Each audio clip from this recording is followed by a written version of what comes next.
বৈরুতের আকাশ এখন ধোঁয়া আর আগুনে ঢাকা। ইসরায়েলি যুদ্ধবিমানগুলো প্রচণ্ড শব্দে বৈরুতের ওপর দিয়ে উড়ে যাচ্ছে এবং গত কয়েক ঘণ্টা ধরে দক্ষিণ দাহিয়ে শহরতলেতে একের পর এক ভয়াবহ বিস্ফোরণ ঘটাচ্ছে। আমাদের সাথে এই বিষয়ে বিস্তারিত জানাতে সরাসরি বৈরুত থেকে যোগ দিচ্ছেন আমাদের প্রতিনিধি হেইডি। আপনার পেছনেই আমরা ধোঁয়া দেখতে পাচ্ছি, সেখানে এখন ঠিক কী অবস্থা?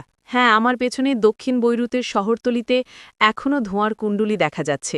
গত ১ ঘণ্টায় এখানে বেশ কয়েকটি বিমান হামলা হয়েছে।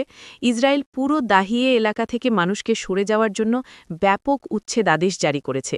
এর ফলে লক্ষ লক্ষ মানুষ ঘরবাড়ি ছেড়ে রাস্তায় নেমে এসেছে।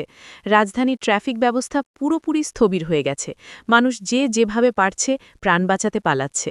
ইসরায়েলের এবারের হামলার ধরনটি ঠিক কেমন? শোনা যাচ্ছে তাদের মন্ত্রীরা এবার বেশ কড়া ভাষায় হুমকি দিচ্ছেন। হ্যাঁ, ইসরায়েলের অর্থমন্ত্রী বেজালেল সোমোট্রিচ হুমকি দিয়েছেন যে বৈরুতের এই দাহিয়ে এলাকাটি গাজার খান ইউনুসের মতো ধ্বংসস্তূপে পরিণত করা হবে।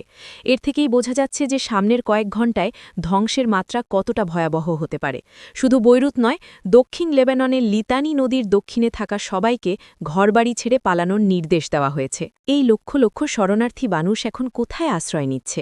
আশ্রয় কেন্দ্রগুলোর অবস্থা কেমন? বৈরুতের প্রায় সব আশ্রয়কেন্দ্র এখন কানায় কানায় পূর্ণ।